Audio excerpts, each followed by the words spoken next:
स्वागत है। मैं हूं आपके साथ रानी बैरागी। चलिए नजर डालते हैं आज के बुलेटिन पर।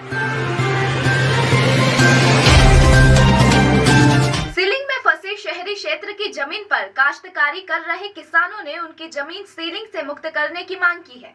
जमीन सीलिंग में होने से किसानों को खाद बीज सोसाइटी से नहीं मिलता।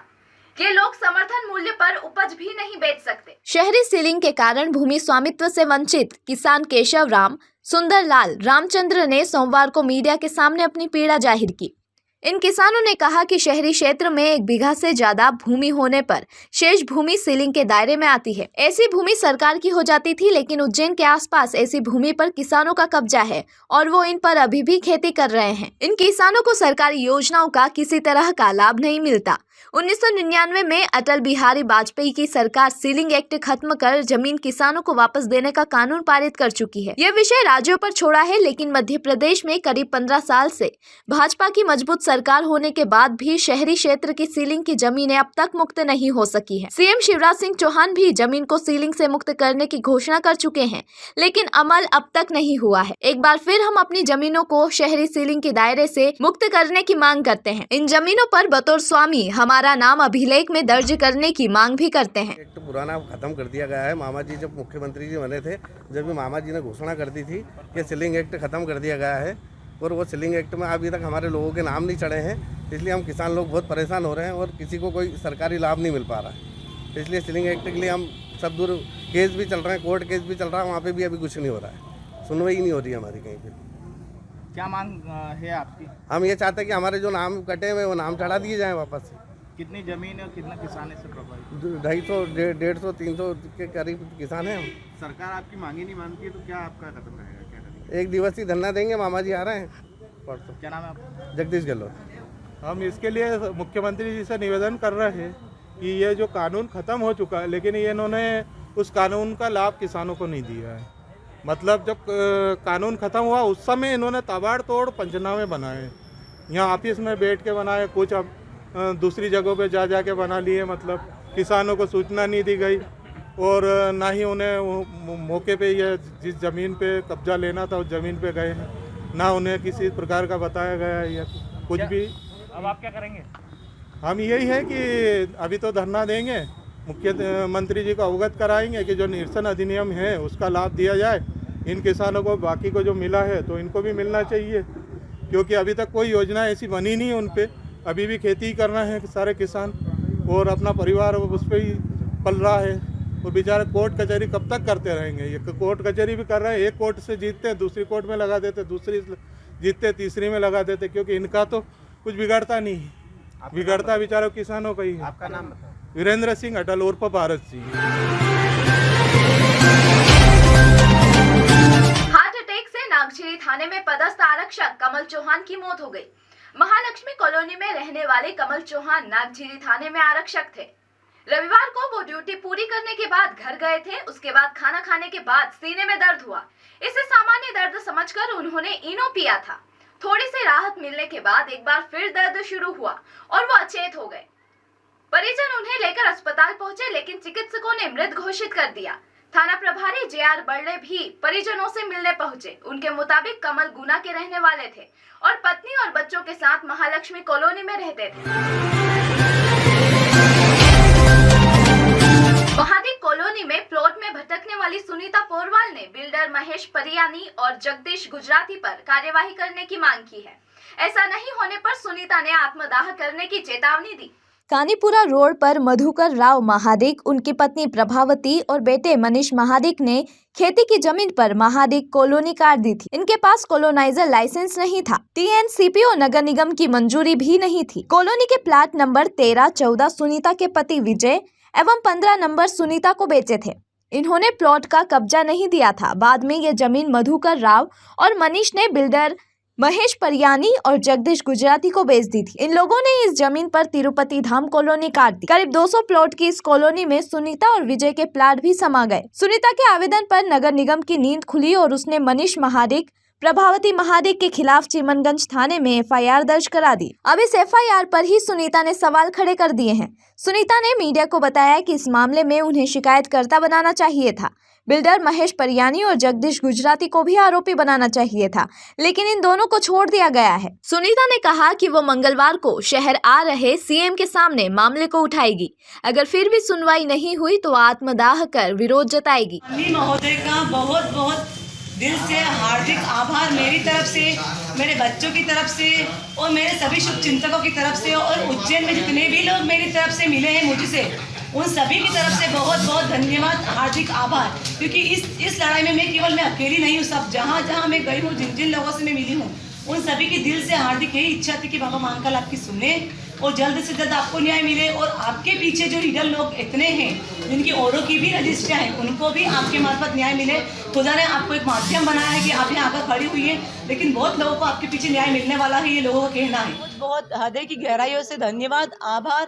ये हम आपके एहसान कभी नहीं भूल पाएंगे, क्योंकि हमने जितने प्रयास किए वो सभी असफल हुए, लेकिन लास्ट में आप लोगों के द्वारा जो पहला और आखिरी प्रयास किया गया वही इतना इजीली सफल हो गया। इसके लिए बहुत बहुत धन्यवाद। जय श्री महाकाल।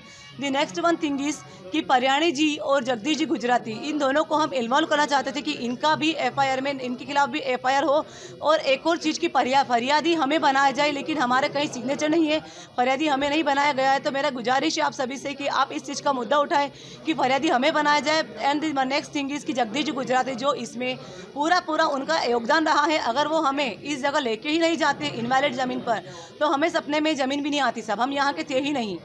और परियाणी जी जो पूरी तरह से हमारे पास टोटल एविडेंस है कि परियाणी जी भी इन्वॉल्व है इस मैटर में। और हमारे आसपास जिन लोगों की बिल्डिंगें थी उनको बुलडोजर से गिराने से पहले परियाणी जी ने उनसे बात करी, उनसे एग्रीमेंट किया कि हम आपकी ज़मीन को अधिग्रहित करना चाहते हैं, आपका मकान हम बुलडोजर से तोड़ना चाहते हैं। तो परियाणी जी इसमें पूरी तरह से इन्वॉल्व है और रहेंगे।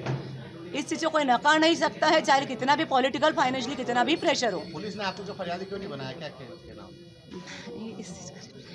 पुलिस के पास गए थे आप, क्या कहना? जी, मैंने बात करी थी ऐसा टीआई सर से कि सर इस पे हमारे सिग्नेचर क्यों नहीं हो रहे हैं। सर ने बोला था कि मैम अभी शुरुआत है, आप प्लीज़ थोड़ा सा पेशेंस रखिए, 1 दिन 2 दिन का हमें समय दीजिए, आगे और बहुत सारी सेक्शंस इसमें जुड़ने वाली है, तो उसमें आगे और वर्क किया जाएगा। मेरा आप सभी से यही निवेदन है कि जो एक्चुअल पर्सन 2 बचे हुए हैं उन पे भी एफआईआर दर्ज करी जाए। जगदीश जी गुजराती, महेश जी परियाणी।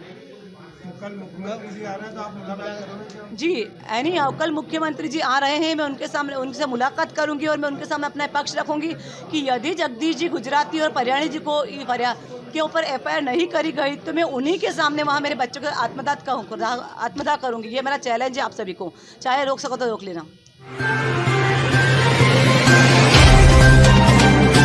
विवेकानंद नगर कॉलोनी का निर्माण करने वाली श्याम गृह निर्माण समिति की जमीन पर पूर्व पार्षद पति शक्ति सिंह चौधरी द्वारा सोमवार को टॉयलेट बनवाने से हंगामे की स्थिति बन गई है।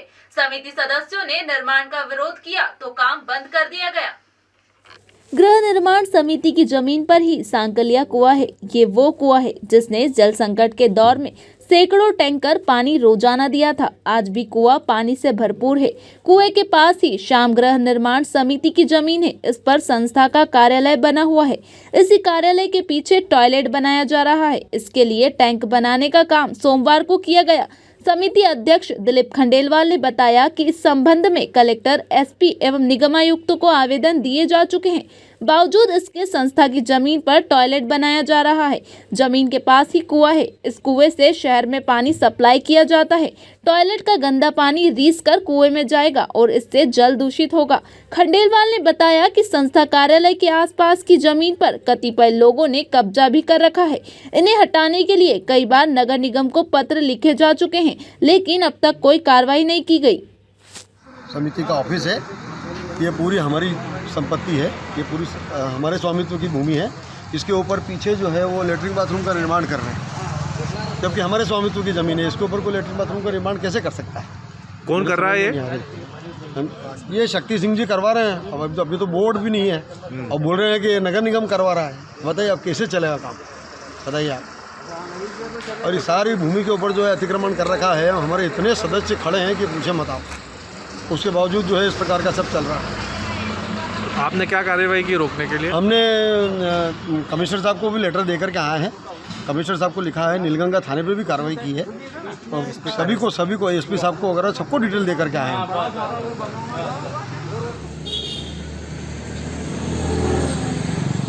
तो भाई साहब, ये हमारी श्याम गृह निर्माण सहकारी समिति मर्यादित की ज़मीन है।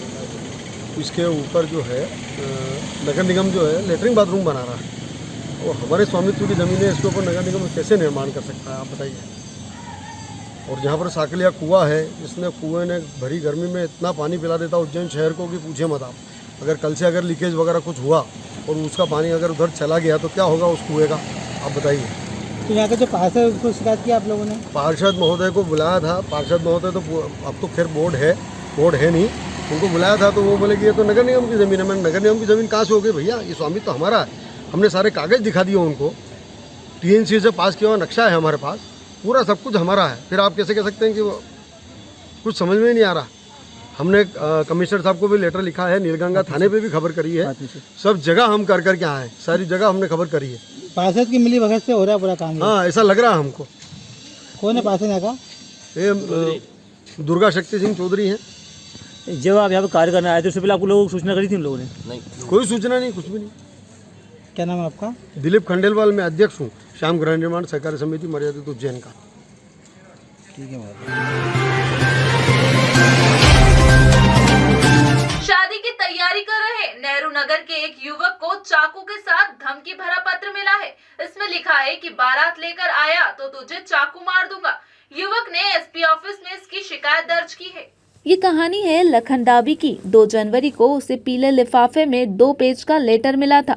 इसमें उसका फोटो भी था। फोटो पर चाकू लगा था। लेटर भेजने वाले ने सीधे सीधे धमकी दी है। लखन धोबी का काम करता है। उसकी शादी उन्हेल की एक युवती से तय हुई है। मई में उसकी शादी होने वाली है। इसके पहले ही उन्हेल से लेटर का लिफाफा उसके पास पहुंचा। लेटर लिखने वाले ने लिखा है कि वो चाकू रखना ही नहीं, चलाना भी जानता है। शादी के 4 महीने बाकी है और 4 महीने में कुछ भी हो सकता है। इसे धमकी बिल्कुल मत समझना, तेरी मौत भी हो सकती है। ये आखिरी मौका दे रहा हूँ। लखन ने बताया कि रविवार को वो भार्गव नगर में प्रेस के बाद कपड़े देने गया था। इसी दौरान उसे 4 से 5 युवकों ने घेर लिया।